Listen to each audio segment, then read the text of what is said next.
로마서 6장 20절로 23절입니다.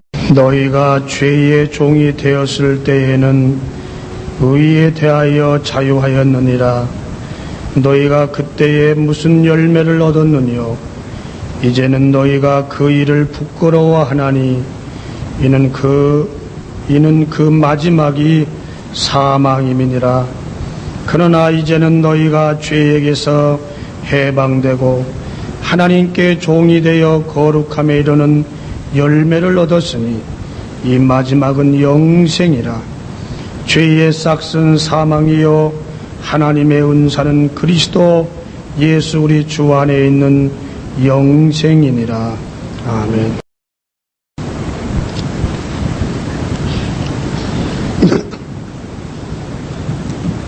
기독교는 죄의 의식부터서 시작이 되어야 됩니다. 죄를 가르치지 않는 것은 기독교가 아닙니다.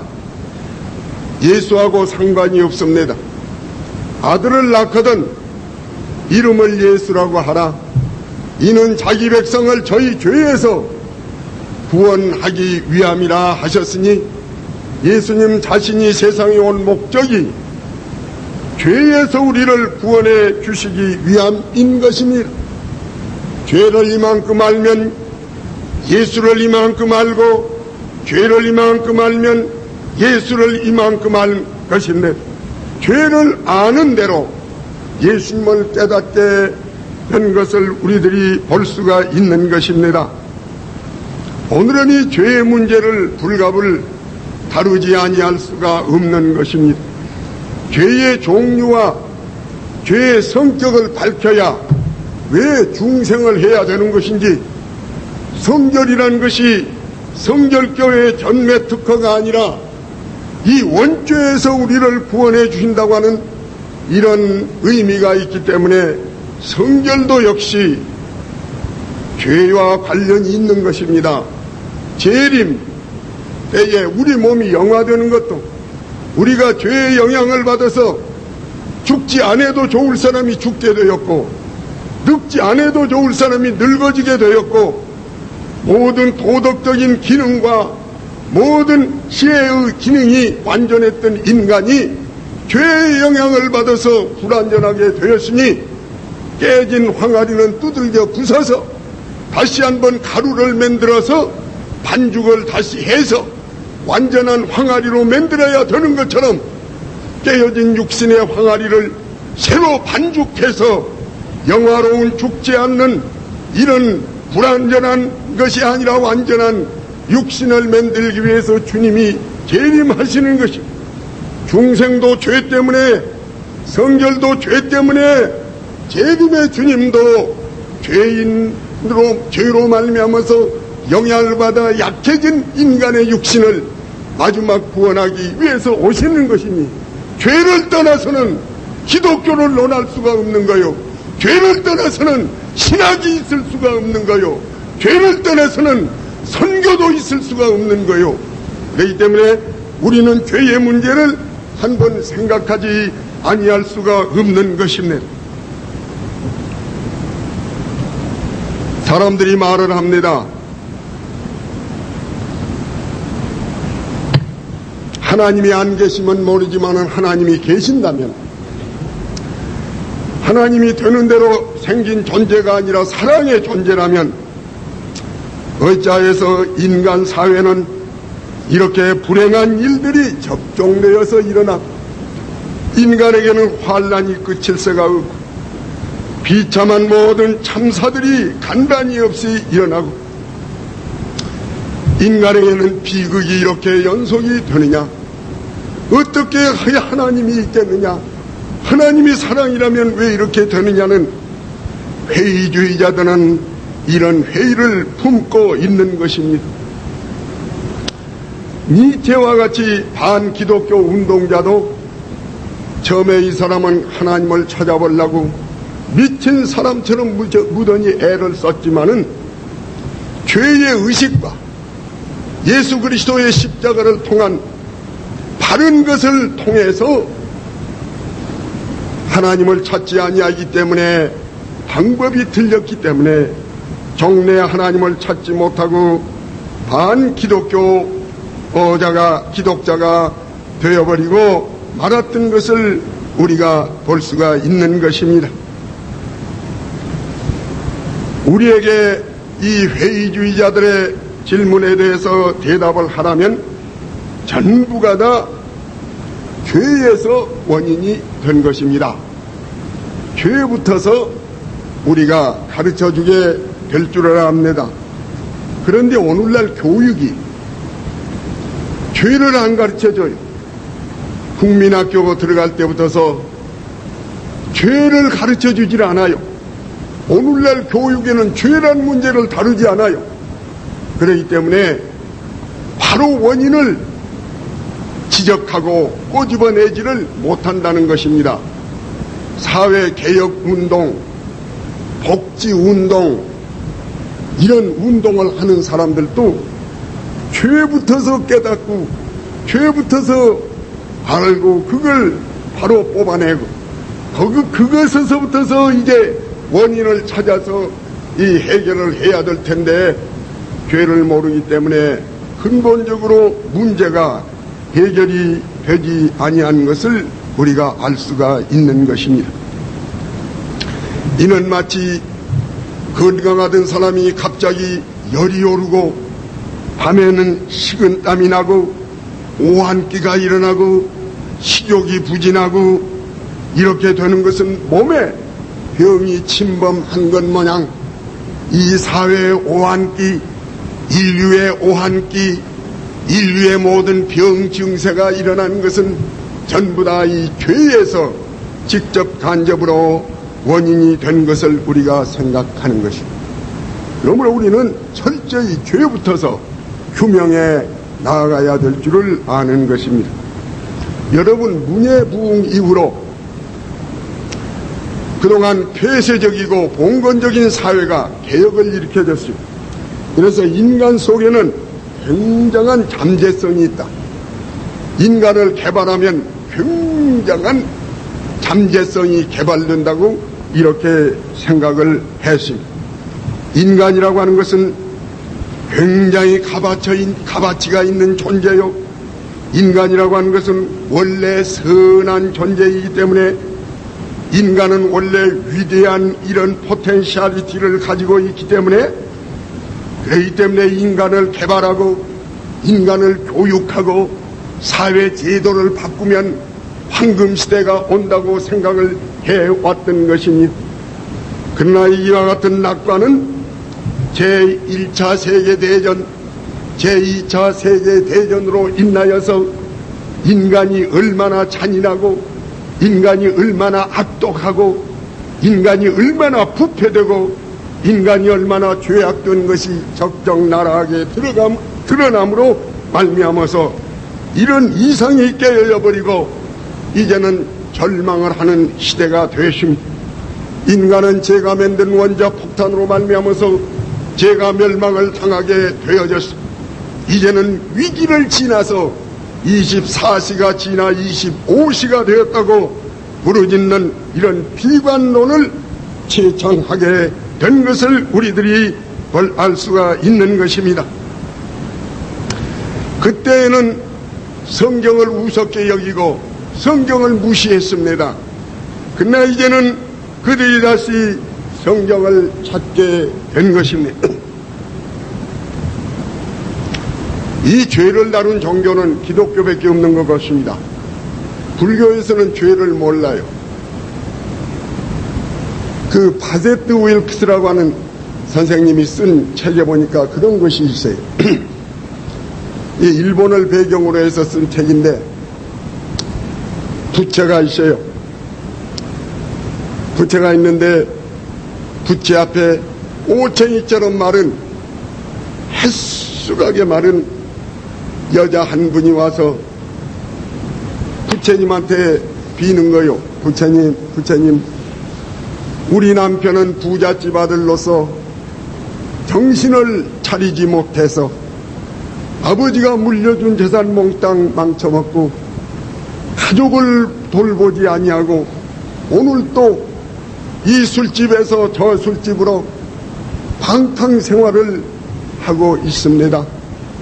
이 부인은 너무너무 고민을 해서 꼬챙이처럼 말라가지고, 부처님, 내 남편을 돌려주세요. 내 남편을 돌려주세요. 나무 관세음 보살. 그러고 있는데 바로 그 뒷자리에 앉아서 띵띵하게 배가 나온 사람이 부처님, 내가 이번에 크게 내 요정을 확장해가지고 많은 접대부를 놔두고 장사를 시작하였사오니 이 동네 부잣집 아들, 이 동네 부자들이 좀 많이 와서 방탕 생활을 해서 돈을 좀 많이 쓰면 내 요정이 부흥이 되겠사옵나이다. 나무 관세음 보살. 이 죄에 관념이 없기 때문에, 자, 부처가 누구의 말을 들어야 되느냐? 꼬챙이처럼 말른 그 여자가 안타까이 부르짖고 남편이 개심을 하고 회개하고 돌아오란 말을 들을까?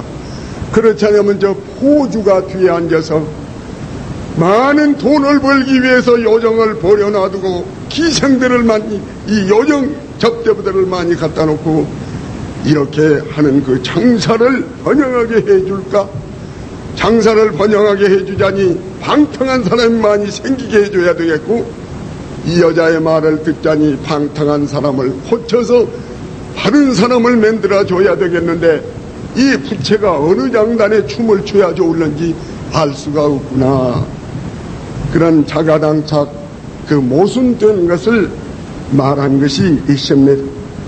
사랑하는 여러분, 기독교는 죄를 몹시도 밝히고 죄를 우리가 다루고 있는 것을 우리가 알 수가 있는 것입니다.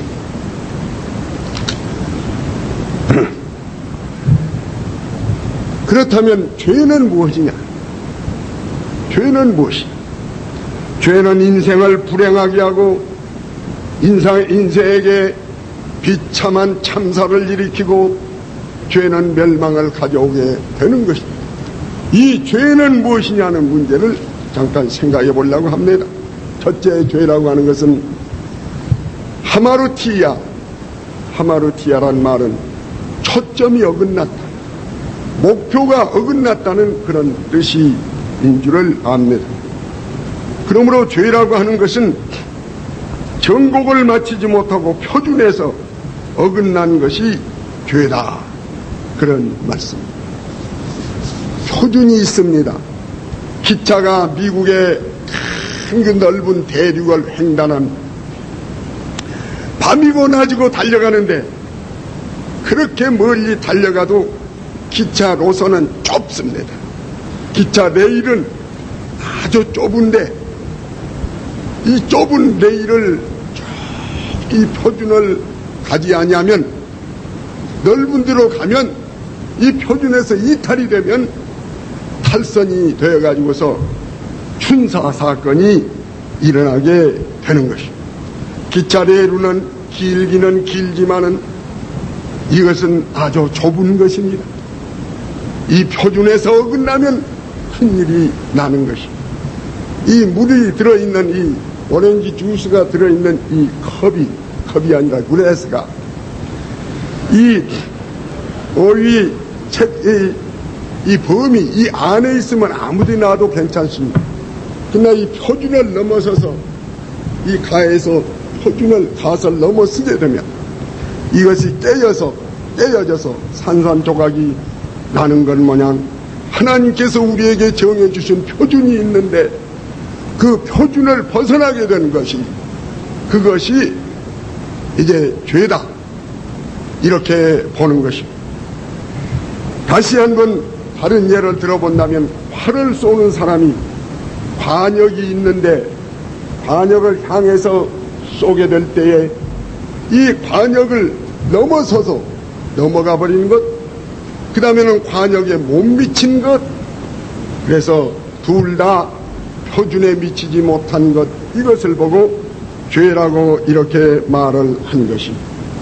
그렇기 때문에 죄라고 하는 것은 두 가지로 묶을 수가 있습니다. 하나는 지나친 것, 범하는 것 말입니다. 그리고 하나는 못 미친 것. 그렇기 때문에 적극적인 것, 소극적인 것, 이렇게 적극적인 죄와 소극적인 죄라고 이렇게 우리가 두 가지로 묶을 수가 있는 줄을 압니다. 여러분, 야고보서 4장 17절을 한번 읽어주세요.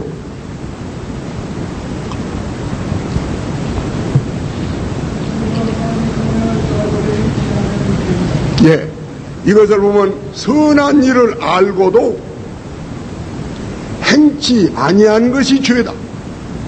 못 미친 것이죠. 행하는 데까지 가야 미치는 건데 거기까지 가야 될 줄을 알면서도 하지 아니해버려. 안 해버려. 거기까지 가지를 안 해. 그 일을 안 한다 그 말이야. 이건 하지 않는 죄, 소극적인 죄입니다. 그 다음에 요한 1서 3장 4절을 한번 읽어주세요.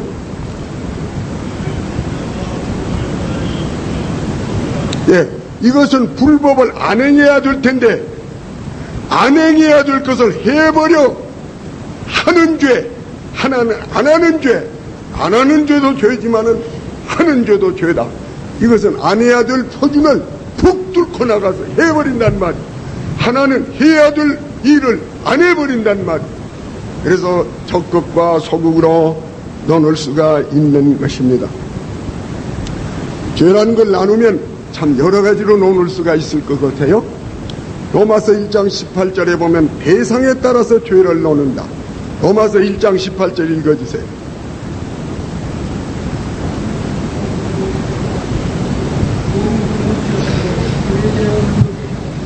예, 하나님의 진노가 경건치 아니한 죄와 그 다음에 무슨 죄요? 불의한 죄라 그러시오. 경건치 않는 죄라는 건 하나님 앞에 지은 죄, 하나님을 반항하는 죄, 하나님을 대상으로 지은 죄가 경건치 않는 죄입니다. 그 다음에 불의한 죄라는 건 인간에게 대한 죄입니다. 간음죄, 살인죄, 횡령죄, 사기죄, 이건 전부 상대가 인간이에요. 그 다음에 믿지 않는 죄, 예배하지 않는 죄, 순종하지 않는 죄, 경건치 않는 하나님에게 대한 죄. 대상을 따라서 불경건의 죄가 있고 대상을 따라서 불의한 죄로 나눌 수가 있는 줄을 아는 것입니다.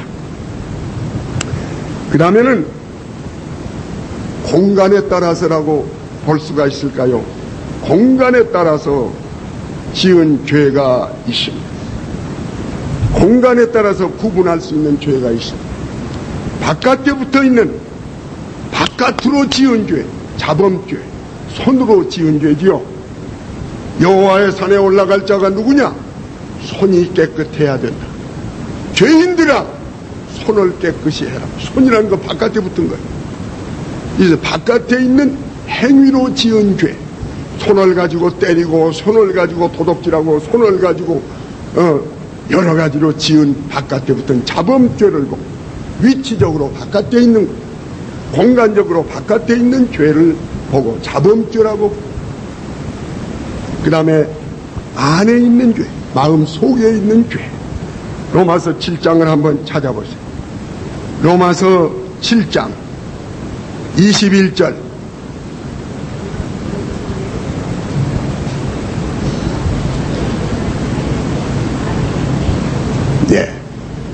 내 선을 행하기 원하는 나에게 악이 함께 있는도다. 속에 있는 죄, 내 안에 거하는 죄, 안에 거하는 죄가 있습니다. 그래서 자범죄는 우리가 외부에 지은 죄입니다. 원죄는 마음속 깊이의 성질 속에 들어박혀 있는 그것이 원죄입니다. 여러분 어떻습니까? 광석을 캐왔는데요, 금광이 있습니다. 그것이 오다가 황투흙에 굴러서 바깥에 가서 황투흙이 잔뜩 묻었어요.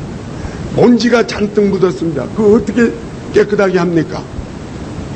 어떻게 깨끗하게 합니까? 씻는 겁니다. 외부에 붙어있는 흙, 황토, 먼지 이런 건 물로 씻는 거예요. 때가 바깥에 붙어있는 광석, 바깥에 붙어있는 그런 때, 그것은 물로 씻는 거예요. 외부. 이거 자범죄하고 비슷한 거예요. 근데 광석을 자세히 들어보니까 금광은 금광인데 속에 가서 주석도 박혀있고 쇠도 박혀있고 뿌리도 박혀있고 여러 가지 것이 박혀있는, 속에 박혀있는 걸 물 가지고 씻을 수가 없어. 이걸 불 속에다가 녹여가지고 오늘 뽑아내야 되는 것이죠. 그러므로 광석 속에 박혀있는 불순물이 있고요. 광석 바깥에 붙어있는 먼지나 흙이 있고요. 바깥에 붙어있는 흙은 자범죄에 소속이 된다고 하면, 자범죄로 비유할 수가 있다면, 속에 박혀있는, 본질 속에 박혀있는 주석이라든지 동이라든지 하는 거, 이거 원죄에 속하는 거예요. 그러므로 죄가 손으로 지은 자범죄 밖에 있는 죄가 있고, 심령 속에 들은 내 안에 거하는 죄, 내 속에 거하는 죄, 내주하는 죄, 내주의 죄가 있습니다. 이걸 보고 원죄라고 하는 것입니다. 그래서 위치로 봐서 공간적으로 자범죄와 원죄로 둘로 나눌 수가 있게 되는 것입니다. 그 다음에는 여러 가지로 있을 수 있겠지만은 가사죄와 불사죄, 용서받을 수 있는 죄와 용서받을 수 없는 죄가 있지 않겠습니까? 우리 마태복음 12장 31절 이하를 좀 읽어주세요.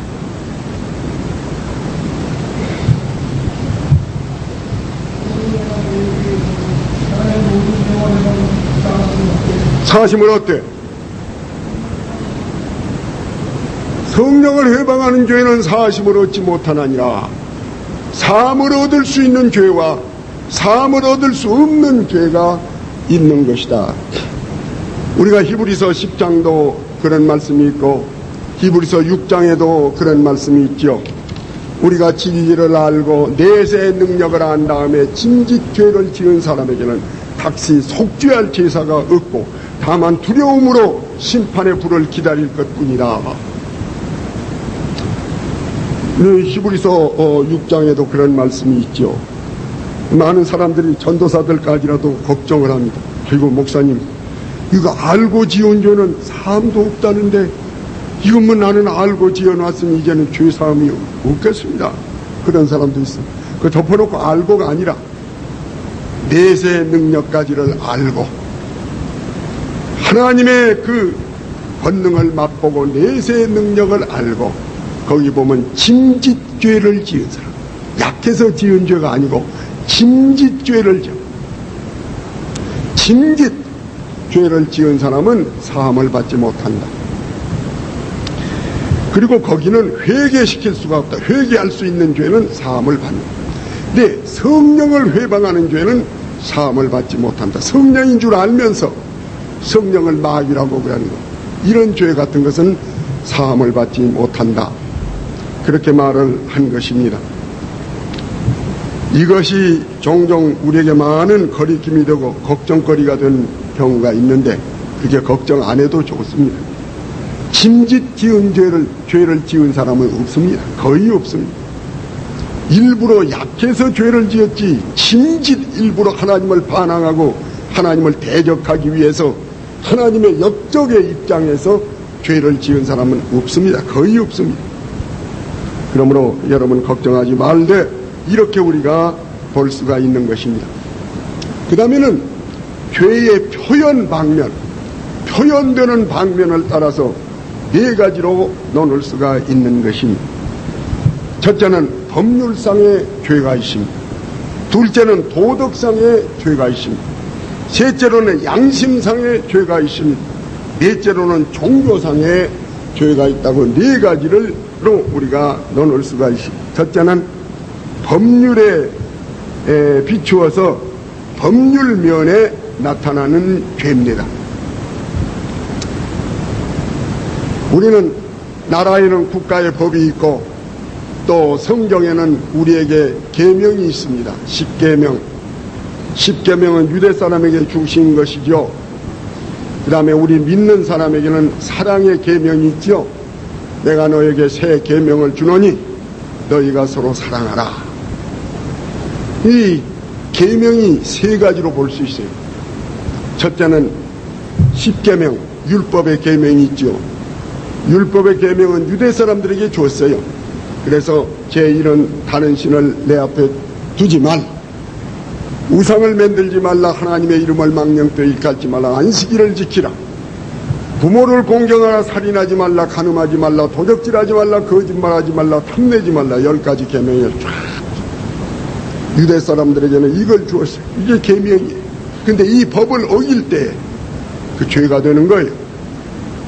그 이방 사람에게는 십계명을 주지 않았어요. 그러니까 네 앞에 다른 신을 두지 말라니 그런 거 하나도 없어요. 이방 사람은 양심이 있어요. 양심의 법을 하나씩 하나님께서 주셨는데 이 양심에 가척된 일을 하면 양심을 표준으로 해서 이방 사람은 심판을 하는 거예요. 우리 그리스도 안에 있는 사람들은 십계명도 아니에요. 양심의 심판도 아니에요. 사랑의 심판. 내가 너에게 새 계명을 주노니 너희는 서로 사랑하라. 사랑의 계명이 새 계명이에요. 그렇기 때문에 믿는 사람은 표준이 높아요. 십계명의 범함이 없어도 양심의 가책이 없어도 사랑의 계명에 어긋나면 그리스도의 율법에 비추어서 우리가 꾸중을 듣게 돼요. 그래서 표준이 유대 사람의 표준은 십계명, 이방 사람의 표준은 양심, 믿는 사람의 표준은 사랑. 그래서 그 표준이 있는데 하여간 이 법을 어기는 것이 죄다.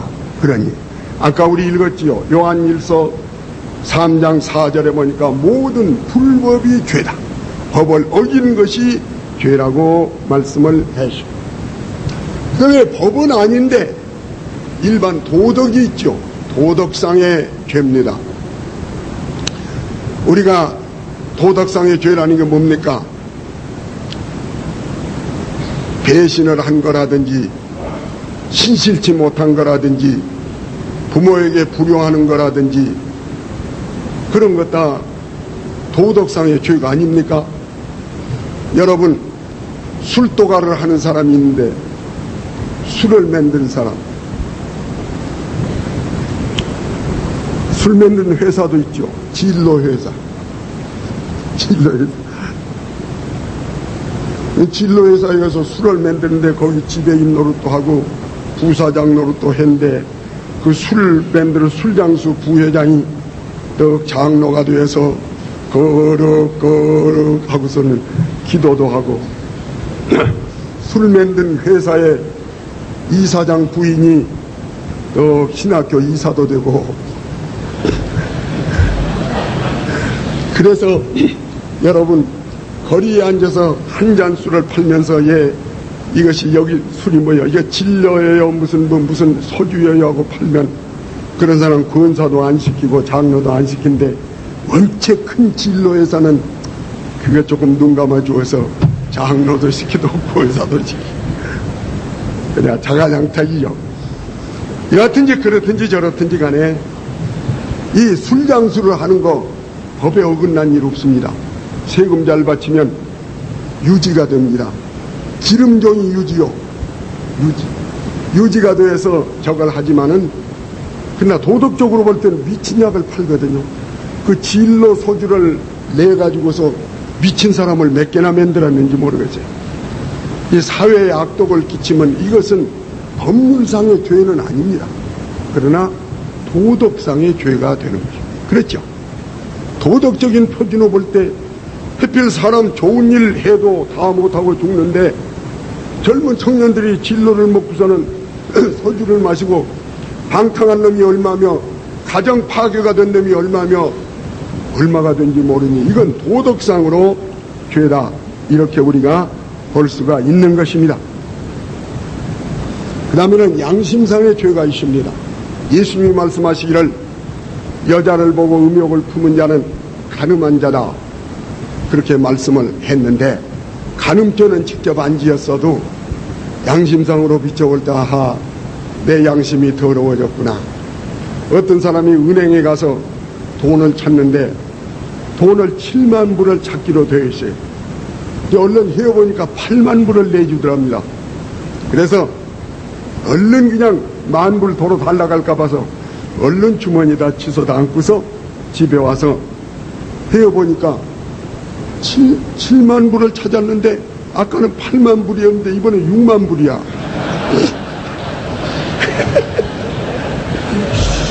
그래서 이놈의 돈이 왜 둔갑을 하나, 8개가 되었다가 6개가 더 하나가 모자라거든.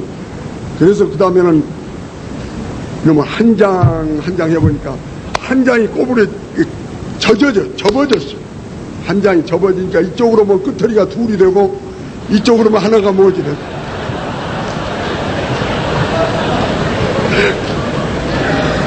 그러니까 이쪽으로 세면 8만 불인데 이쪽으로 세면 6만 불이나. 그래, 한 장씩 띄어서 세보니까 7장, 더 오지도 않고 덜 오지도 않고. 그날 저녁에 교회에 나와서 하나님, 나는 그림자 도둑질 했습니다. 하나님, 내 그림자 도둑질을 용서해 주시옵소서. 목사님이 가만히 들어보니까 세상에 도둑질, 별 도둑질이 다 있구나. 돈 도둑질이라든지 물건 도둑질은 있지만 그림자 도둑질은 생전 처음 들어봤어요. 가만히 물어봤어요. 그림자 도둑질이 뭐요? 실제는 도둑질을 안 했는데 양심만 더러워진 도둑질. 남의 돈 8만 불, 10,000불 더 얻은 줄 알고 도망왔으니 하나 또 행동으로는 잘못함이 없지만은 양심으로 비춰볼 때 참 부끄럽거든. 그래서 양심상의 죄. 하나님께서 이놈, 너 돈 도둑질한 거다 똑같지 않느냐. 양심상의 죄가 있는 거다. 그런 얘기입니다. 그 다음에는 믿지 않는 것이 죄다 그랬죠. 그건 믿지 않는 것이 죄라고 하는 것은 그건 법률상이나 도덕상이나 양심상으로 죄가 아니라 종교상으로 하나님 앞에 죄. 제 몸뚱이를 가지고 가서 불국사 석굴암에 가서 돌부채 앞에서 절을 100번 했든지 1000번 했든지 지 몸뚱이 가지고 제가 절하는 건 누가 책하지 않지만은 하나님 앞에는 우상을 섬기는 죄가 되기 때문에 종교상의 죄가 되는 것이다. 죄라 하면 저희가 나를 믿지 아니하며 믿지 않는 죄는 종교상의 죄라고 하는 것을 우리가 보게 됩니다. 그 다음에는 죄의 성격입니다. 죄는 어떠한 성격을 가지고 있느냐. 죄는 장성하는 성격을 가지고 있다고 합니다. 여러분 야고보서 1장 15절을 한번 읽어주세요.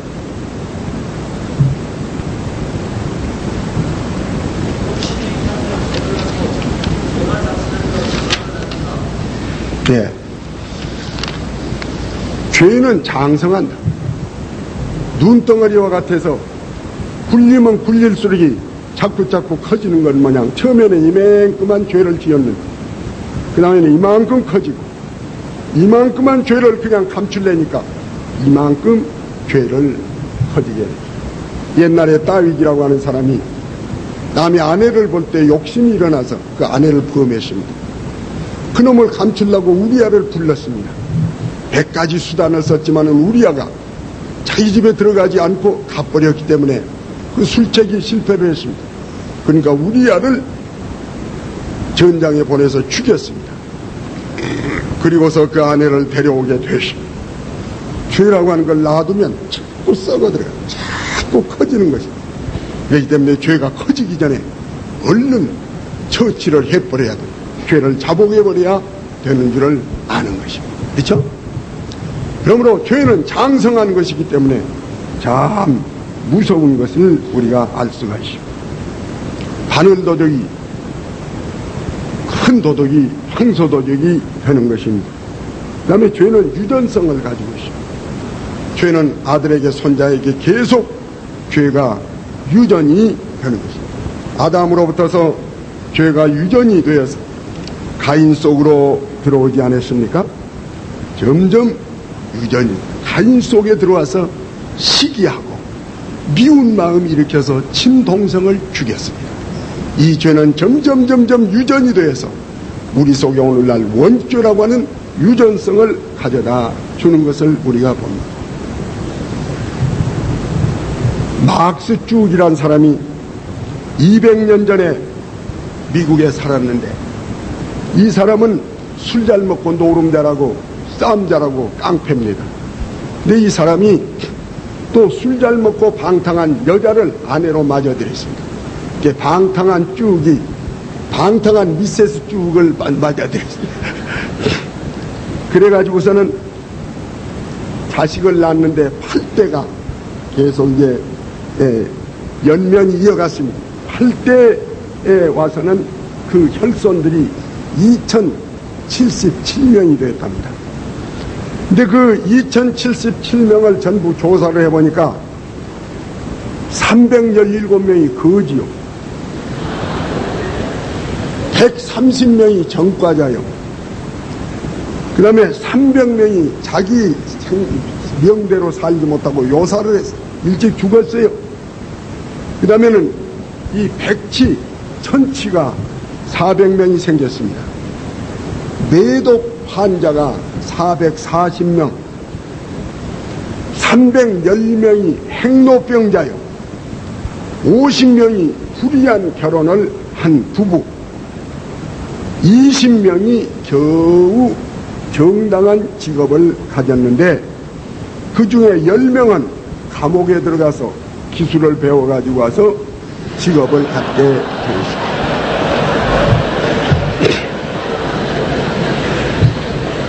그래서 그 많은 2077명 중에서 10명이 겨우 정당한 사람이 됐다. 그래서 그 일족을 위해서 비용을 쓴 것이 뉴욕주에서만이 250만 불을 썼다고 합니다. 이런 통계는 어떻게 해서 냈는지는 모르지만 이런 통계가 나와 있습니다. 죄라고 하는 것이 얼마나 유전하고 전념성을 가지고 있는 것을 우리가 압니다. 그 다음에는 죄라고 하는 것은 불멸성을 가지고 있습니다. 절대로 없어지지 않습니다. 슈세미로 닦아도 닦아지질 않고, 대패로 깎아도 깎아지질 않고, 자기로 깎아도 깎아지지 않는 불멸성을 가지고 있는 것이 죄라고 한 것입니다. 죄는 우리의 양심 속에 스며 있어서 언제나 이것이 없어지지를 아니하는 것입니다. 우리가 지옥에 가서도 계속 양심의 가책을 느끼면서 불길 속에서 양심의 가책, 죄의 그 가책을 느끼면서 불 속에서 뒹군다고 하는 것입니다. 죄라고 하는 것은 마치 외상값과 같아서 외상값을 한번 짊어지면 어떻게 할 수가 없습니다. 여러분, 이 앞 가게에서 여러분이 여기도 너 엄마라 한 4만원 아치에 외상을 짊어졌습니다. 외상값이 자꾸 늘더라니 이제부터는 내가 절대로 외상을 하지 않겠다. 맞전을 주고 내가 사겠다고 생각을 하고, 뭐 단돈 10원아치를 사도 꼭 맞전을 주고 사서 했습니다. 그런다고 해서 그 외상값이 없어집니까? 맞전을 주고 사는 건 당연한 것이고 그것이 없어지지 않는 것이고, 어떤 사람은 죄를 지어놓고서 앞으로 안 하면 되지, 안 할 수도 없지만은 앞으로 안 한다. 그럼 전에 짊어진 건 누가 갚아줘? 또 선행을 가지고 보상을 하려고 그럽니다. 그러나 선행을 가지고 보상도 되어질 수가 없는 것입니다. 누군가가 와서 그 외상값을 갚아주지 아니하면 아무리 몇백 년이 되어도 그 죄값은 없어지지 않는 것을 우리가 볼 수가 있는 것입니다. 죄라고 하는 것은 아까 말한 대로 전념성을 가지고 있는 것입니다. 여러분, 클리브랜드란 대통령이 있죠. 미국의 22대 대통령, 그리고 23대를 건너뛰고 24대 대통령 두 번 가는데 자기 친구하고 둘이 갑니다. 가는데 교회 앞을 지나갔습니다. 마치 부흥회가 있어서 안내원이 밖에 나와서 길에 가는 사람들을 붙들고 오늘 우리 교회 부흥회가 있으니 부흥회에 참석하고 가십시오. 참석하고 가십시오. 권면을 합니다. 크리브랜드하고 자기 친구하고 두 사람이 연극을 보려고 지금 헐레버떡 가는데 그 권위에 못 이겨서 크리브랜드는 잠깐 머물러서서 어떻게 할까? 이 아저씨의 권면을 듣고 교회로 들어갈까? 그렇지 않으면 이 친구하고 연극장에를 갈까 생각하다가 머뭇거리다가 야, 나는 교회로 들어가겠다. 그 친구가 야, 남자가 한번 마음을 먹었으면 변해서 되느냐고 끌고 갑니다. 아니라고. 끌거니 잡아당기거니 한참 실내기를 하다가 이 크리브랜드는 그대로 교회로 들어가고 이 친구는 연극장으로 그냥 갈라졌어요. 그것이 영원한 분기점이 되었습니다. 그래서 크리브랜드는 교회에 들어가서 회개하고 거듭나고 참 은혜를 받아가지고 명망이 있어가지고 22대 대통령으로 이제 당선이 돼서 대통령 취임식을 하는데 그동안에 이 다른 친구 같이 나란히 어깨를 나란히 하고서 걸어갔던 그 친구는 연극장에 들어가서 그걸 보는 가운데 허영심이 속에 생기고 죄악이 속에 만연이 되어서 속에서 바람이 들어갔어요. 그래가지고 그만 죄악 속으로 들어가고 퍼져나갔어요. 그래서 이 사람은 마지막에는 살인을 몇 번이나 하고 폭력 취임식을 할 때 이 사람은 사형대에서 사형을 당했다고 합니다.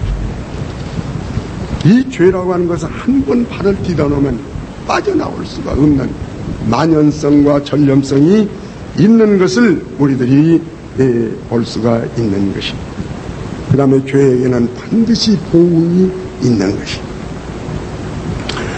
반드시 죄는 보응이 있는 것입니다. 죄값이 꼭 따라다닙니다.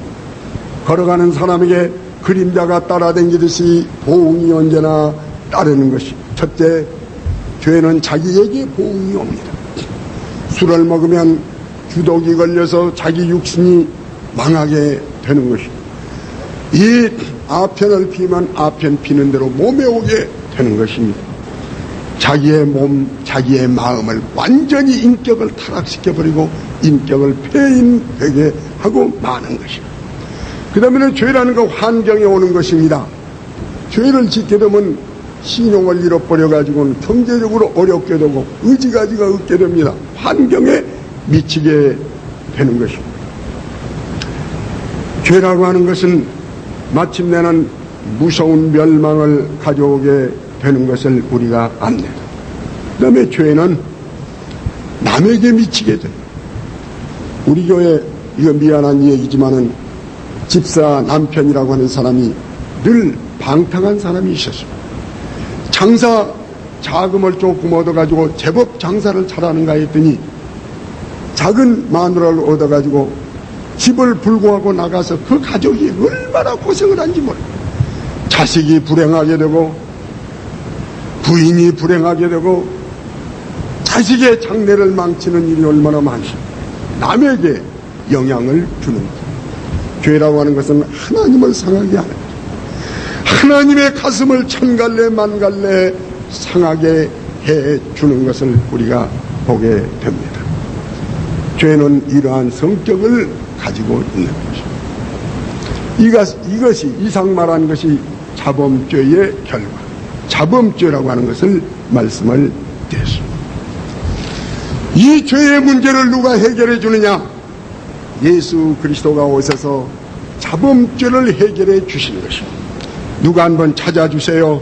요한일서 3장 2절 찾아주세요.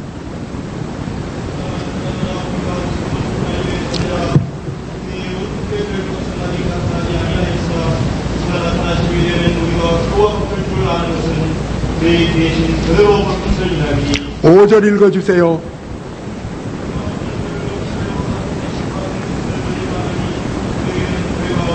예, 죄가 없느니라 죄를 없이 하시기 위해서 나타나 주셨다. 그 다음에 8절을 한번 읽어주세요.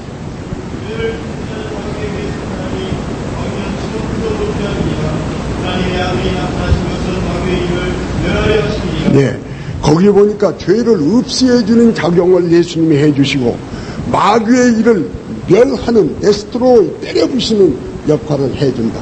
죄를 없이하는 건 자범죄를 해결해 준다는 것이고 죄의 그 마귀의 일을 멸한다는 것은 원죄를 부숴버린다는 겁니다. 죄를 없이해 주시고 계속해 주시고 하나는 파괴해 주시는 십자가의 능력은 대속의 십자가, 분쇄하는 파괴하는 십자가가 있는 것이 우리 주님이 이것을 다 해결해 주신다고 말씀을 한 것입니다. 그러면은 어떻게 하면 이 죄를 해결함을 받을 수가 있느냐? 요한일서 1장 9절을 한번 읽어주세요.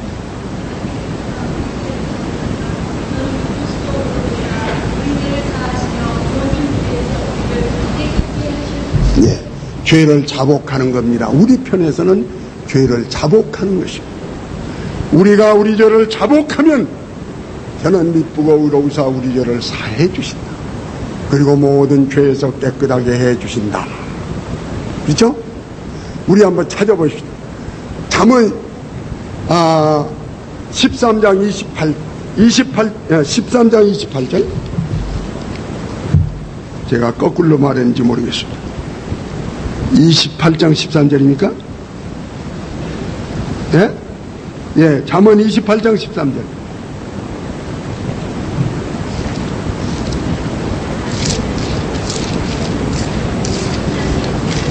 예.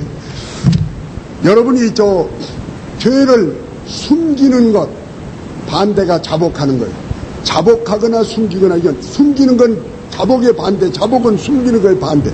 자기의 죄를 숨기는 사람은 형통치 못하나, 죄를 자복하면 불쌍히 여김을 받으리라. 자복하면 불쌍히 여김을 받는다고 그렇게 말씀을 했습니다. 그 다음에 우리 마태복음 3장 5절.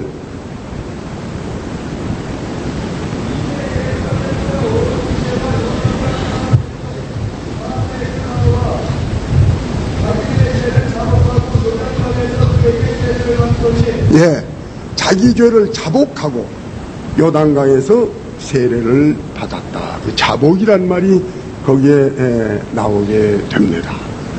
그 다음에 여기 있는 요한 1서 1장 9절에는 자기의 죄를 자복하면 우리의 죄를 사하시고 용서해 주신다. 야고보서 5장 16절.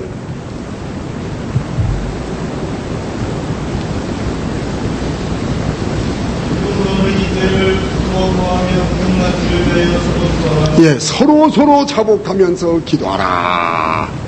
그 다음에 사도행전 19장 18절.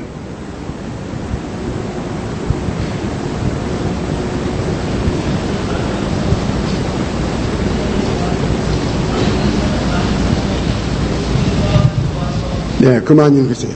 거기 보면요, 믿는 사람들이 나와서 자기 죄를 자복하여 행한 일을 구하고 사도들 앞에 나와서 자기 죄를 자복하고 행한 일을 다 고했다. 그런 얘기. 그렇죠? 그 다음에 시편 32편 3절로 5절까지 읽어주세요. 시편 32편 3절로 5절.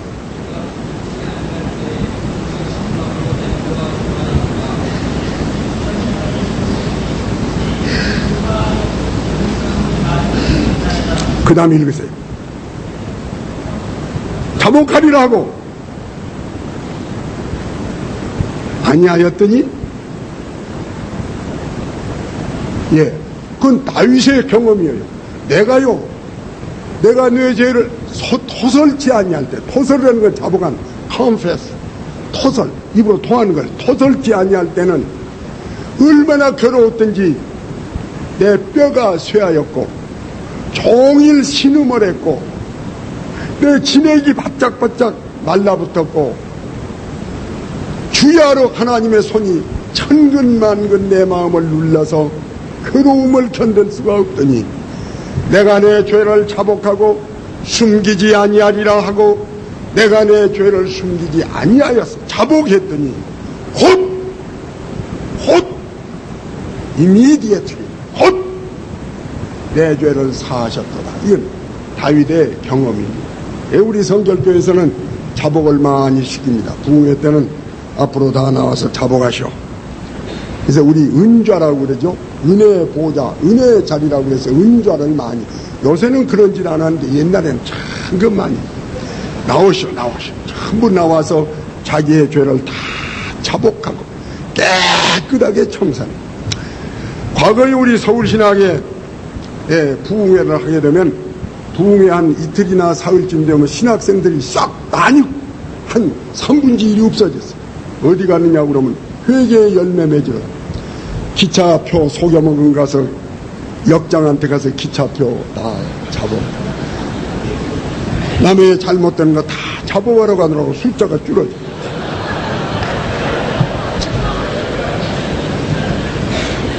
모든 악한 죄와 여러 가지 구습 확실한 회개로 던져버리고 세상 것을 모두 주께 바침으로 지금 나의 마음 평안뿐이다. 모든 악한 죄와 여러 가지 구습 확실한 회개로 던져버리고 세상 것을 모두 주께 바침으로 나의 마음의 평안뿐이다. 이거 우리 성결교 찬송가. 찬송가가 자꾸 모두 타협이 돼가지고 순수한 성결교 찬송가들이 전부 그냥 희미하게 되고 참 유감스럽습니다. 모든 악한 죄와 여러 가지 구습을 확실한 회개로 내동댕이를 쳐버렸습니다. 모든 걸 하나님 앞에 드리게 될 때 구원의 체험이 분명해요. 확실하고 분명하고 똑똑하고 열 손가락으로 가르친 것 같이 손으로 준 것 같이 구원의 체험이 심령 속에 확실한 거예요. 어떻게 보면 구원 받은 것 같기도 하고 어떻게 보면 안 구원 못 받은 것 같고 까만 개가 물속에 들어가도 까마고 나와도 까마고 장님이 잠을 잘 때도 눈을 감고 눈을 떴을 때도 우물쭈물 교회 자꾸 댕기면 6개월 되면 학습 세우고 6개월 되면 세례 주고 하니까 이 변화를 못 받아요. 여러분 확실히 회개가 똑똑하면 구원이 똑똑해지는 거예요. 이런 사람이 참으로 잘 되는 거예요. 우리 교회 할아버지들이 많이 계시는데 그 장로들이 좀 협조를 해줘야 돼요. 할아버지들 할머니들이 많이 계시는데 이 구원 이 자복을 한 일이 없어. 그래서 항상 도무지 똑똑지를 못했어. 우리 교회 전원일 장로라고 하는 분이 우리 할머니 할아버지들을 성경 공부 가르치거든. 하나하나를 인도를 해서 할아버지 목사님한테 가서 죄를 잡아가세요. 그리고 종이를 가져와서 목사님이 말씀을 주거든 받아 쓰세요. 그리고 하나씩 와서 하나씩 자복을 시켜. 그리고 거듭나게 해줘. 말씀을 주고 죄사함을 받은 걸 가르쳐주고 예수를 영접시키고 구원받은 걸 확신히 일러주고 그래서 보내줘. 그 다음에는 할아버지 할머니들이 눈방울이 달라져. 얼굴이 달라져. 그렇게 확신이 넘치는 줄 몰라요. 우리 성결교회 전통입니다. 이 때문에 여러분이 목사들이 갈 것 같으면은 장로교 자꾸 본달지 말아요. 큰 교단이라고 장로교 본달지 말고 우리 조상들이 하는 식으로 확실히 자복시키고 예수님의 복음을 넣어줘. 예수님을 영접시켜 확 뒤집어 놓으면 그 속에서 생명의 기운이 발동하는데 참 얼굴 색깔이 달라요. 이 참으로 죄를 잡아간다는 게 얼마나 귀합니까? 그렇죠? 우리 죄를 자복하라. 성경이 얼마나 많이 죄를 자복하면 사함을 주시리라고 그랬어요. 그래서 우리 죄를 자복함으로 죄사함을 받는 것을 우리가 봅니다. 구원은 순간입니다. 여러분 삭개오는 하룻밤 동안에 구원함을 받아. 사마리아 여자는 한 20분 동안 예수님과 더불어 이 얘기를 하다가 변화를 받았습니다.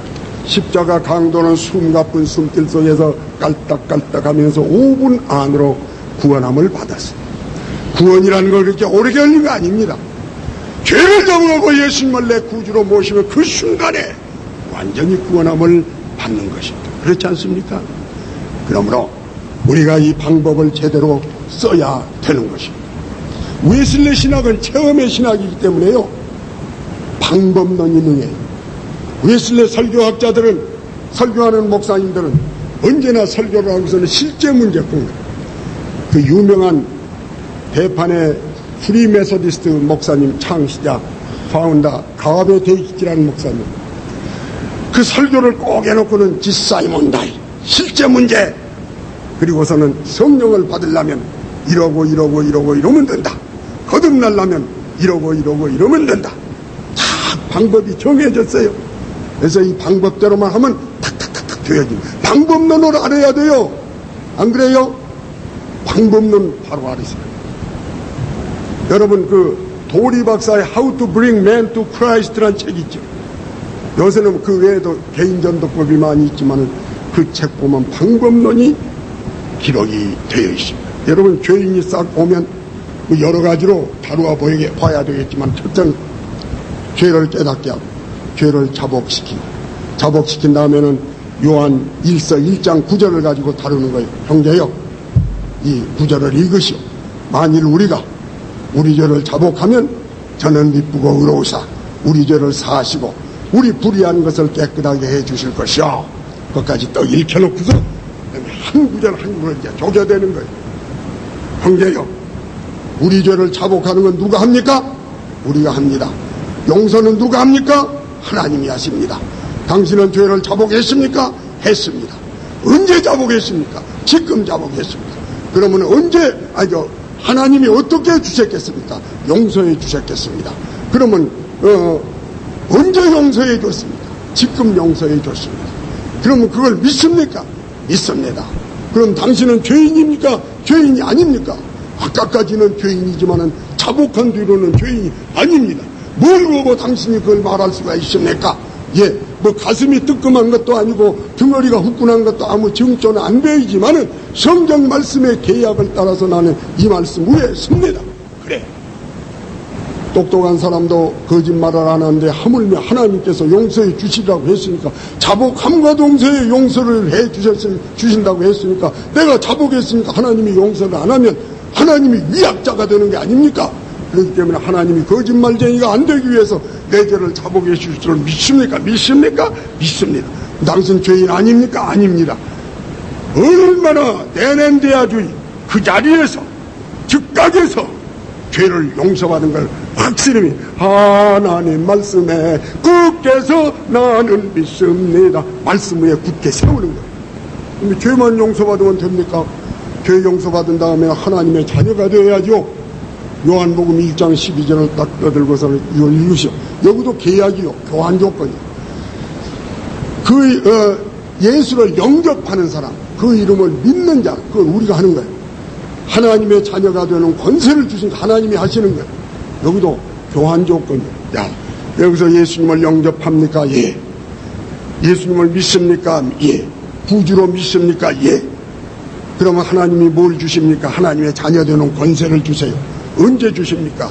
영접할 때요. 언제 영접했습니까? 지금 영접했어요. 그럼 당신은 뭐입니까? 하나님의 자녀.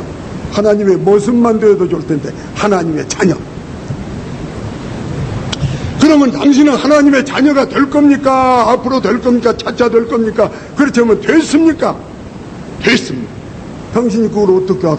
영접하면 하나님의 자녀가 되게 해준다 했으니까, 내가 영접했으니까 자녀 안 되게 해줬으면 하나님이 거짓말쟁이입니다. 말씀에서 좋습니다. 그 다음에 에베소 1장 13절 여러분 적어놓으세요. 사람 다루는 거 그렇게 복잡하지 않아요. 예. 고름든 거 짜고 붕대로 동이면 되는 거예요. 그냥 나는 거예요. 그 부스럼 치료하는 거 그 어려운 거 아니에요. 예, 에베소 1장 13절에 보면 읽어보세요. 누구?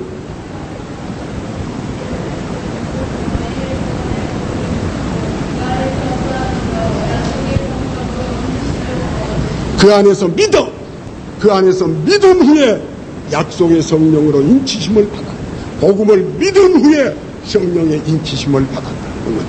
그것도 일문일답 하는 거죠. 형제요, 복음을 믿었습니까? 예, 믿었습니다. 그러면 하나님이 뭘 해줬겠습니까? 인쳐줬어요. 복음을 믿을 때. 언제 믿었어요? 지금. 그러면 인 받았어? 앞으로 받을 거예요. 받았어요. 하나님의 성령의 인치심을 받은 거예요. 아멘. 그러면 무릎을 꿇고 우리 보고합시다. 기도하는 것이 아니라 보고하는 거예요. 하나님 아버지 감사합니다. 조금 아까요, 내가 죄를 자복했을 때요, 죄는 사해졌고요, 예수님을 영접할 때요, 하나님의 자녀는 되었고요, 그 다음에는 바로 성령의 인을 내 이마에다 빵 찍어줘서 감사합니다. 그것을 믿습니다. 디클레어 하는 거예요. 선언을 하는 거예요. 그리고서는 믿습니다. 여러분, 씨를 땅속에다 심으면 얼마만큼 촉이 나옵니까? 얼마 후에 싹이 나옵니까? 한참 있어야 그죠. 어떤 방정 맞은 여자가요, 씨를 땅에다가 쭉 뿌려놓고서는 하룻밤을 자고 났는데 싹이 났나 하고 보니까 안 났으니까 호미로 뚝뚝뚝뚝 긁어내. 씨를 다 긁어. 또 뿌렸다가 또 긁어내고, 또 뿌렸다가 또 긁어내고. 1년 12달 해도 씨가 안 돼. 거기다가 묻어놓고서는 기다리는 거예요. 주여, 믿습니다. 보지 않는 것이 믿음이거든. 믿습니다. 나는 하나님의 자녀가 되었습니다. 나는 죄사함을 받았습니다. 성령의 인을 받았습니다. 믿습니다.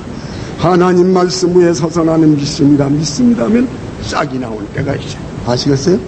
싹은 증거예요. 이걸 보고 체험이라고. 믿음 후에 체험이요, 믿음 후에 체험이요, 믿음 후에 체험이요. 아시겠어요? 그렇죠?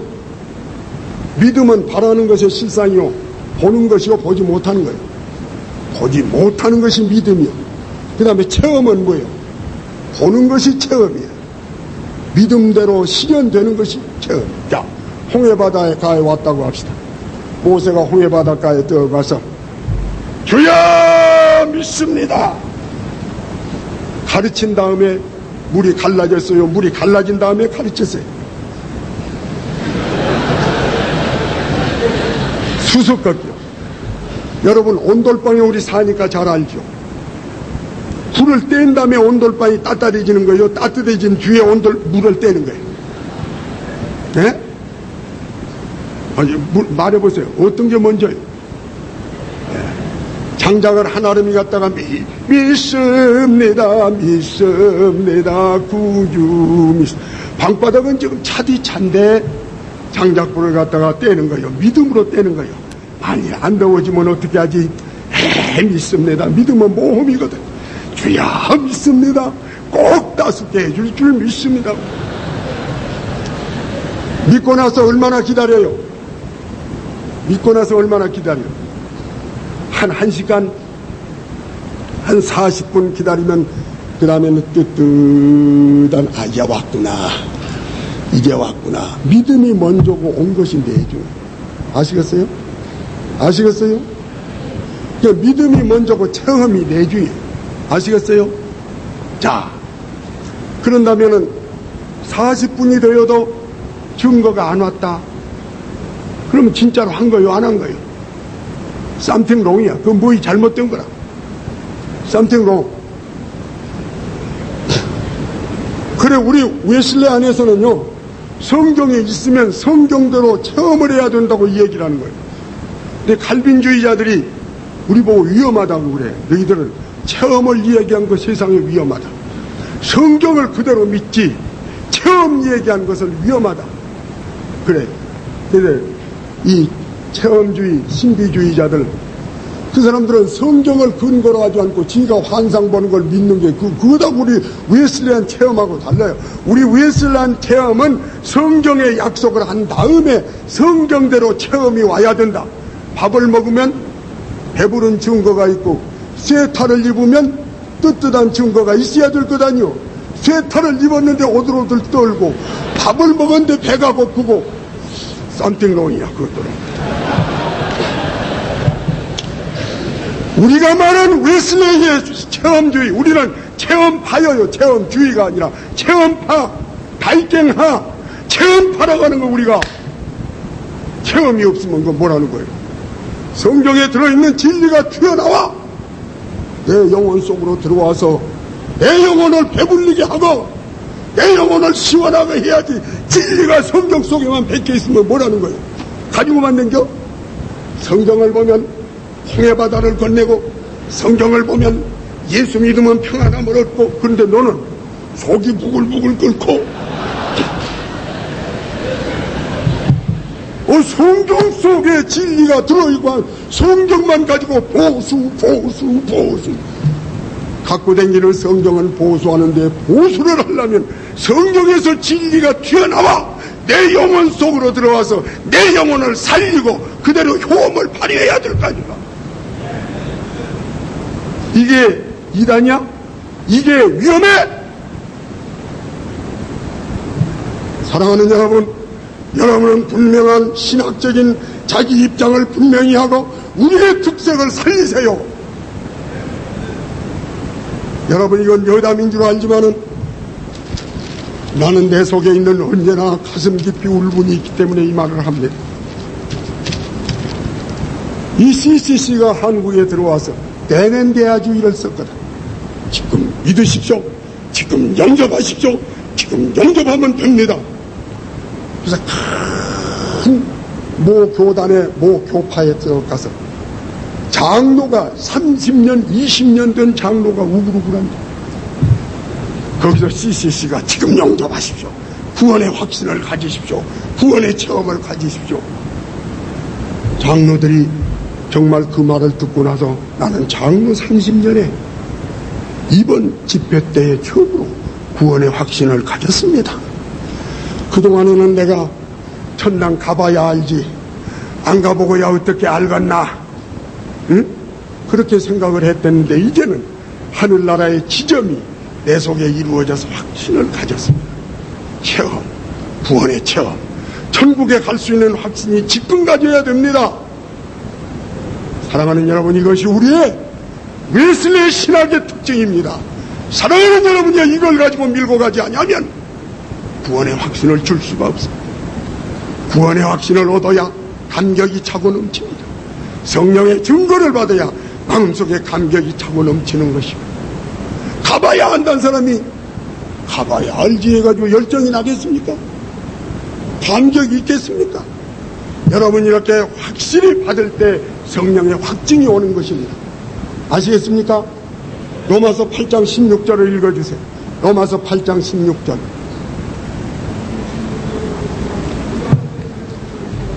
예, 거기 증거를 한다고 그랬어요. 누가 증거예요?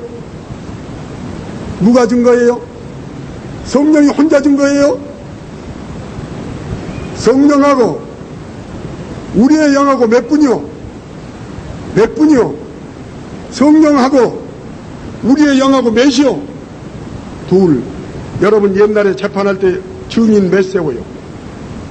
구약시대 재판할 때 증인 몇 세워요? 둘 아니면 세 세우거든. 한 사람 증인 가지고는 똑똑지 못해.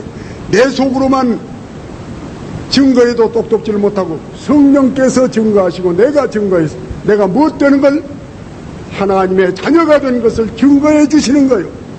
아시겠습니까? 그래서 웨슬레 신학에서는 구원을 어디다가 표준을 두느냐? 내 속에 성령의 증거를 받는 것, 성령이 증거하고 내 영이 증거하는 것을 구원의 표로 삼는 거예요. 아시겠어요?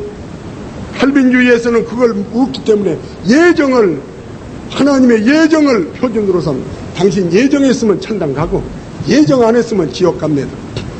뱃속에서 애기가 중절을 했어. 이 애기가 천당 갔을까요? 지옥 갔을까요?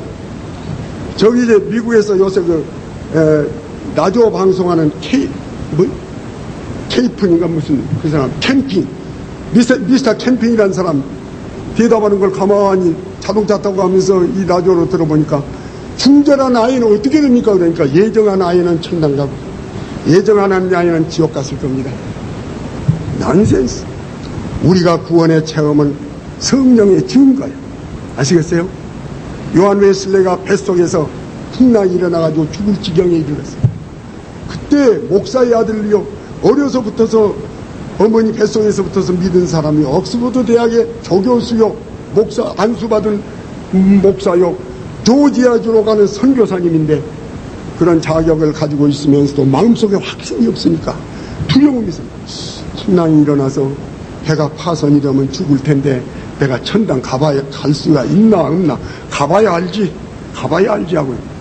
저 건너편에서 모라비앙 교파 사람들이 지금 역시 미국으로 선교 나간데 전당에 가는 길 험하여도 생명길 되나니 은혜로다.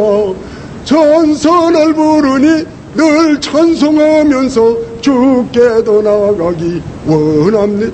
얼굴이 찬란하게 빛나면서 소망에 빛나는 모습을 보고 웨슬레가 풍랑이 잔잔한 뒤로 가만히 가까이 가서 당신들은 내가 가지고 있지 않는 것을 가지고 있습니다 하고서 담화를 할 때 웨슬레를 향해서 성령의 증거가 있습니까? 웨슬레 목사, 당신은 구원받은 증거가 있습니까? 성령이 당신이 하나님의 아들이란 증거를 해줍니까? 당신의 영혼이 당신을 하나님의 아들이라는 증거를 해줍니까? 그런 거 없네요. 뱃속에서부터 믿었고 어려서부터 성경을 배웠고 옥스퍼드 대학 시대에 신성구락부를 만들었고 옥스퍼드 조교수가 되었고 선교사가 되었고 목사님이 되었지만은 내가 그것이 없습니다. 올라스 게이트에 가서 그가 가슴이 뜨거워진 체험과 구원의 확신을 가진 뒤로 세계 메소디스트 운동이 일어난 것입니다. 사랑하는 여러분, 그렇지 않습니까? 그렇기 때문에 이 흐름을 받은 우리들은 성령의 증거, 구원의 확신, 체험, 거듭난 체험, 성전의 체험을 고수하게 되는 것입니다. 신앙마다 특징이 있는 줄로 나는 생각합니다. 어거스틴이라는 사람은 예수를 잘 믿고 대학생 되도록까지 믿었는데 중간에 타락을 했어요. 그래가지고 눈물로 기도하는 어머니를 박차고 방탕으로 흘렀어요. 근데 하나님께서 대권을 가지고 어거스틴을 잡았어요. 그래서 어거스틴은 도망가려고 했는데 하나님이 붙들어줬다. 하나님의 대권, 하나님의 주권, 내가 믿으려는 것이 아니라 하나님이 나를 붙잡아줬다. 그래서 하나님의 주권을 고조한 것, 그 사상을 이어받은 사람이 칼빈이에요. 그렇기 때문에 인간이 뭘 하는 거냐, 인간은 별짓 해도 할 수 없는 거 하나님이 붙잡아주는 하나님의 주권이라. 그러니까 예정설이 인간이 할 것이 하나도 없어요. 하나님이 다 해버려. 이 예정설을 고조한 거예요. 그 다음에 마르틴 루테르는 어떻게 되었습니까? 그 사람이 죄악 때문에 고민하고 3번이나 기절을 했어요. 너무 죄악 때문에 고민이 해서 가서 보니까 까무라져 죽어가지고 있어요. 살아났는데 또 죽어가지고 3번이나 까무라져. 한 번은 로마를 방문해 왔어. 그래서 거기 가서 이제는 죄악 때문에 고통을 느끼고 죽겠습니다. 그리고 고해성사를 하니까, 야, 죄악 때문에 죽겠으니까 예수님이 우리 죄를 위해서 죽어줬으니까 물론 예수 공로도 필요하지만은 너 예수님이 주신 공로를 그냥 받을래? 무슨 얌치로? 그러니까 조금은 네가 좀 뭘 공을 세워야 될 거 아니냐. 그럼 내가 공을 어떻게 세우리까? 너 못 던진 많이 했으니까 빌라도의 징계라고 하는 징계를 맨 무릎으로 기어 올라가라. 살이 찢어지고 가죽이 벗겨져서 막 살이 이끌어지도록 막 기어 올라가라. 그래서 하나님 앞에 예수 공로를 그냥 받기가 미안해서 조금 좀 얌치 노릇 안 하려고 좀 고통 좀 해서 거기 첨가하느라고 무릎을 가지고 빌라도의 징계를 기어서 올라가는데 살은 찢어지고 피는 터지고 살은 이끌어지고 아파서 견딜 수가 없는데 그 순간에 로마서 1장 17절 의인은 믿음으로 말미암아 사나니라는 믿으면 되나니라는 이 말씀이 번개같이 머리를 치고 지나갈 때 아르키메데스가 비중에 원리를 발견하고 목욕통에 있다가 뻘거벗고 뛰어나와서 춤췄다는 것처럼 이 루텔이 그냥 튀어나와서 얼마나 좋던가. 그렇지. 인간이 선행을 해서 구원받나 의롭다함을 받나 믿음으로 의롭다함을 받나니라. 믿음이다. 그래서 믿음을 제일 고조하는 것이 루텔 신학에 주장하는 게 아니겠습니까? 그러면 웨슬레는 뭐요? 웨슬레는 어려서부터서 성경 잘 알고 진리 잘 알고 신학 잘 알고 그랬지만은 예수님을 만남의 체험, 예수님을 만남의 체험, 구원의 확신 만남의 체험을 얻어가지고 이거다. 이것 없이는 내가 목사 되어서도 죽음에 대해서 공포증이 있고 이것 없이는 천당에 갈 자신이 없고 이것 없이는 확신이 없었다. 그래서 조지아주에 가서 연애하다가 실패하고 사흘 그만 선거 실패하고 코가 대자나 빠져가지고 돌아왔어. 그런대로 이 체험이다. 거듭난 체험이다. 성전의 체험이다. 체험이 없으면 소용이 없다. 진리는 성경에서 튀어나와 내 속에 들어와서 내 것이 돼야 된다. 성경 속에 박혀있는 진리만 가지고는 부족하다. 3인칭에서 말합니다. 그 진리요 저기 있어요. 내야가 저기 있어요. 성경 속에 진리가 있어요가 성경 속에서 튀어나와서 내 것이 돼서 내 것이 되어지는 이 체험이 있어야 되는 거다. 이것이 우리 웨슬레의 신학의 특징이요. 이건 나는 감격합니다. 나는 11년 동안 구원의 확신이 없이 변화의 확신이 없이 돌아다니다가 일본에 건너가서 어떤 교회 나사렛 교회 목사님을 만나서 구원의 체험을 확신. 내가 20살 되던 해 11월 20일 11시 45분 주 앞에 꼬꾸라져서 그 발 아래 엎드려 평하나 먹고 보니 성신이 내게 계심일. 그 기쁜 날을 나는 잊을 수가 없습니다. 내 죄를 다 잡아가고 예수님을 내 구주로 모셔드린 그날 나에게는 확신이 왔습니다. 평안이 왔습니다. 그 이듬해 이제 21살 되던 해 7월 31일에 나는 일본 사람하고 너무너무 감정이 있어서 다투다가 내 속에 있는 원죄의 작용을 발견하고 하나님 앞에 깨져서 김태군을 십자가에다 못 박아버리고 그리스도가 내 속에 들어와서 나를 사로잡으신 성결의 체험을 갖게 되었습니다. 그때 이후로 50년 가까운 세월 동안 많은 어려운 세월 세대도 지나갔습니다만은 그때의 감격을 지금도 가지고 있습니다. 사랑하는 여러분이시여, 우리 성결교회 동역자들이시여, 영혼의 책임을 맡아야 할 여러분들이시여, 진리가 성경에 있다고 하시지 마시고 성경에 있는 진리가 여러분 속에 들어와서 거듭난 체험을 주고 성결의 체험을 주고 능력의 체험을 줘서 능력의 체험 있는 교역자들이 되어지기를 바랍니다. 이거 아니고는 나갈 수가 없습니다. 너무너무 우리 교단에 가지고 있는 아름다운 전통이 너무 귀해서 어느 때는 목 놓아 울고 어느 때는 너무 감격해서 웁니다. 나는 이 감격을 50년 동안을 계속하고 있습니다. 사랑하는 여러분, 우리의 이 신학적인 입장과 우리의 이 신학의 가장 참으로 진수되는 이 특징을 가슴에 안고 힘찬 주의 종들이 되어지기를 바라는 것입니다. 시간이 많이 갔습니다. 그 다음에는 원죄입니다. 원죄는 우리 속에 들어있는 죄입니다.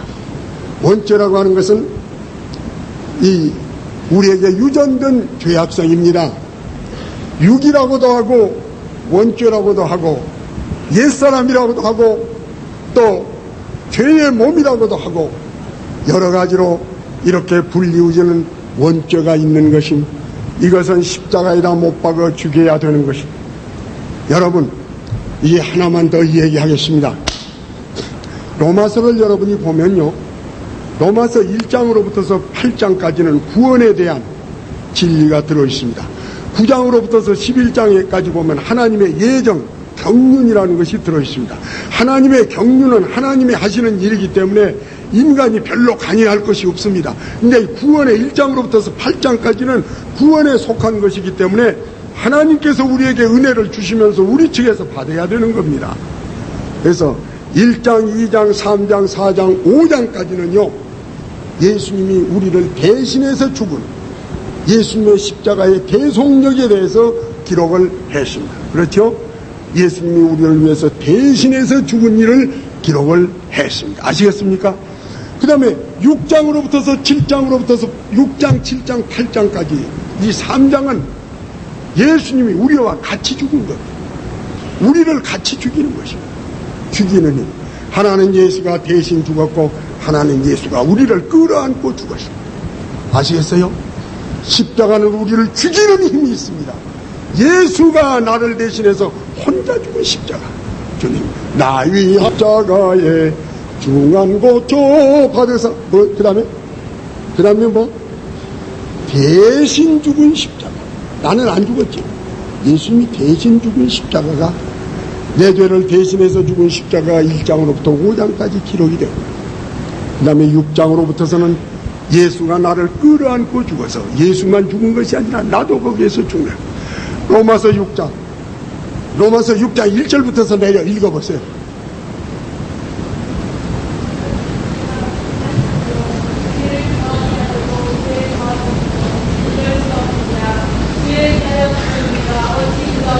죄에 대해서 누가 죽었다고?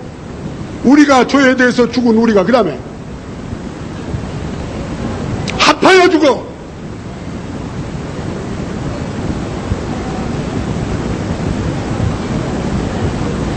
그 다음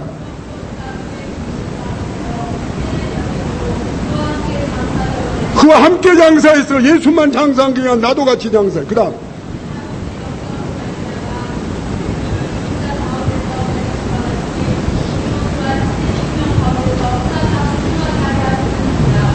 더 읽으세요. 연합한 자가 되면 한 자가 아니요 둘이 죽어요. 그 다음 그만 읽으시고 6절 읽으세요. 우리 옛사람이 누구와 함께 못 박혀? 예수와 함께 못 박혀. 그럼 누가 죽었어?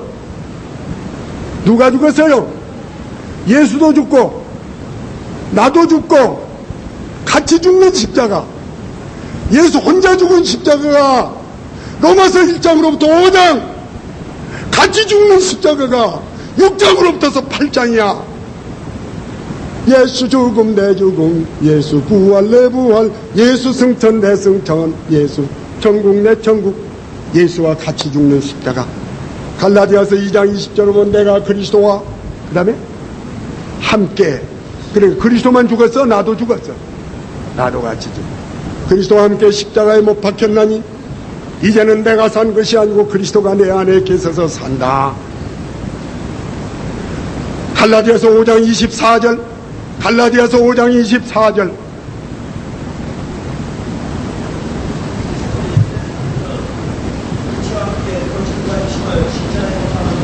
누구네 육체요 그게? 내 육체가 예수와 함께 십자가에 죽었다. 같이 죽는 십자가. 내가 죽어야 돼요. 예수 혼자만 매달려 놓고 저 혼자는 뺑돌거리고 돌아다니. 제가 살아서 돌아다니니까 이거 성결 못한 사람. 중생은 대신 죽은 십자가를 통해서 죄를 벗는 게 중생이요. 그 반면이 중생. 성결은 같이 죽는 십자가. 내가 죽어버려. 내가 죽어야 돼. 자기 죽음의 체험. 그것이 6장으로부터서 8장까지. 여러분 십자가 대죄에 설교를 하겠지만은 같이 죽는 십자가 체험을 하거든요. 아시겠어요? 그것이 원죄가 죽어요. 원죄가 죽어. 우리 옛사람이 죽고, 우리 정욕이 죽고, 세상이 죽고, 내가 죽고, 같이 죽는 거예요. 같이 죽어버려야 돼. 그것이 성결이에요. 성결은 다른 거 아니에요. 원죄가 같이 죽어버려요. 그러면 죄가 그 다음에는 원죄, 그 다음에는 과실죄가 있어요. 뭐 죄라고 할 수가 없지만 과실을 우리가 말하는 것이 있습니다.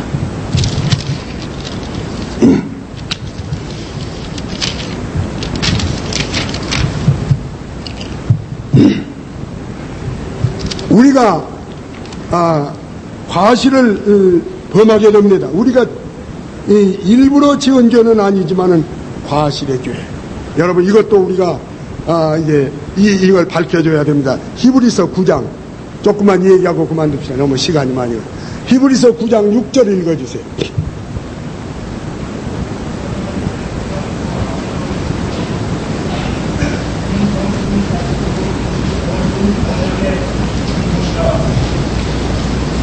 히브리서 9장 6절.